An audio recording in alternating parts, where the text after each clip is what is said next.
Welcome back to the Ancestral Findings Podcast. Caroline Lavinia Scott Harrison was the 23rd First Lady of the United States, and a hard-working one at that.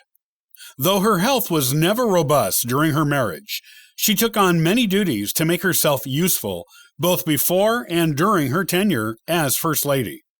Here is her story.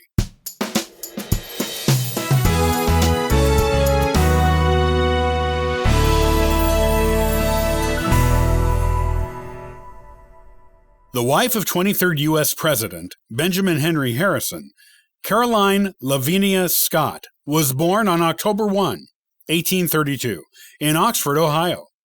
Her father was John Witherspoon Scott, and he was a Presbyterian minister. He was also a professor of math and science at Miami University. Her mother was Mary Potts Neal, a homemaker. Caroline was the second daughter of the couple. Caroline's father taught at the university for more than 2 decades when he and a few other professors were fired over a dispute with the university's president about slavery. The university's president supported it, while John Scott and the other fired professors opposed it. After being fired, John Scott accepted a job at Farmers College near Cincinnati, Ohio, teaching physics and chemistry. It was while her father was teaching at this college that Caroline met Benjamin Henry Harrison, a freshman in one of her father's classes. They began courting in 1848. In 1849, Caroline's father accepted a job as the president of the Oxford Female Institute, its first president. Her mother joined the faculty of the school as both its matron and as the head of the home economics department. Caroline enrolled there as a student. While a student there, she studied literature, theater, painting, and art. During her senior year, Caroline became part of the faculty too, as an assistant in piano music. Benjamin changed schools to be closer to her. Caroline and Benjamin gradually fell in love, so much so that Caroline was willing to risk taking Benjamin dancing against the wishes of her father. John's strict Presbyterian beliefs made him against such things. Eventually, they became engaged in 1852, during the second semester of Benjamin's senior year of college. Though engaged, they postponed getting married so Benjamin could go to the law office of Storer and Gwynn in Cincinnati to study law, and so Caroline could graduate. She graduated later in 1852 with a degree in music and moved to Carrollton, Kentucky to teach. She did not stay there long.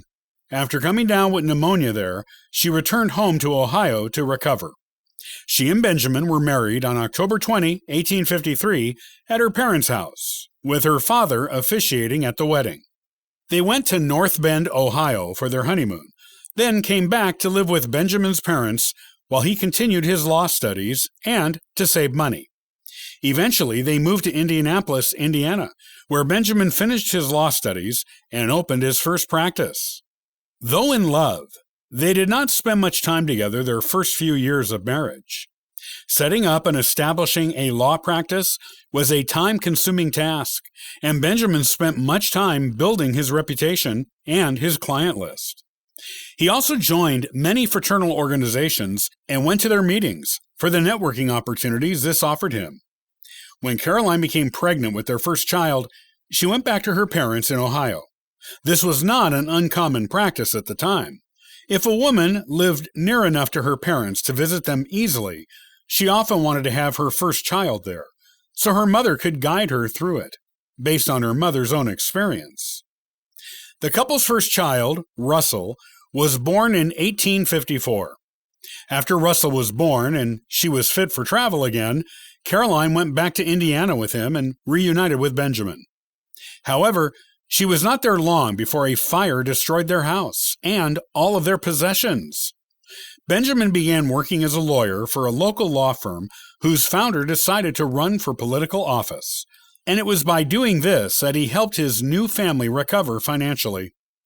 4 years later, in 1858, Caroline gave birth to a daughter, Mary.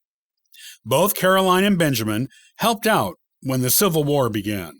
Caroline joined a couple of different organizations to send supplies to soldiers and help tend wounded ones. She also joined the church choir during this time and continued to raise her 2 children. Benjamin recruited 1,000 soldiers from his local area, fought as a soldier himself for the Union, and worked his way up the ranks. So by the end of the war, he was brigadier general. Inexperienced in military ways at first, he trained his men during the day and studied military strategy at night, which helped him to lead his men in several successful battles during the war. After the war, Benjamin continued to work as a lawyer. He also became involved in politics. He went for the governorship of Indiana in 1876 and lost. In 1881, he became a U.S. Senator, and the family moved to Washington, D.C. By 1888, he was the Republican Party's nominee for president, and he won, ousting incumbent Grover Cleveland.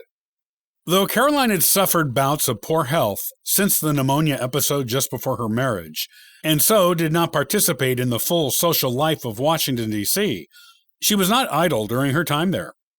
Her father, daughter, 2 grandchildren, and some other relatives moved into the White House with her, and she tried to get money to have the building enlarged. Congress denied this, but did give her $35,000 to renovate it. She updated the building, got rid of the rodent and insect population there, put down new flooring, added new paint and wallpaper, improved the plumbing, added more bathrooms, and had electricity installed in the building. She was, however, too afraid to handle the light switches and had a handyman at the White House do it for her. She raised the first Christmas tree at the White House, introduced the use of orchids at state dinners, and conducted china painting classes on the premises. She also helped found the Daughters of the American Revolution and served as its first president general. She was very interested in the history of the White House itself. Her receptions and dinners were noted for being elegant.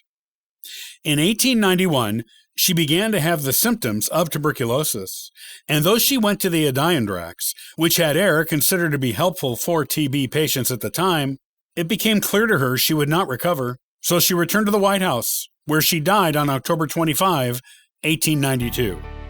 She was 60 years old.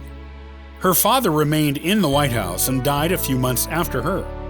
Her daughter took up First Lady duties for the short remainder of Benjamin's presidential term, and Caroline was buried in Indianapolis, near the home she shared with Benjamin. 4 years later, Benjamin remarried Caroline's niece.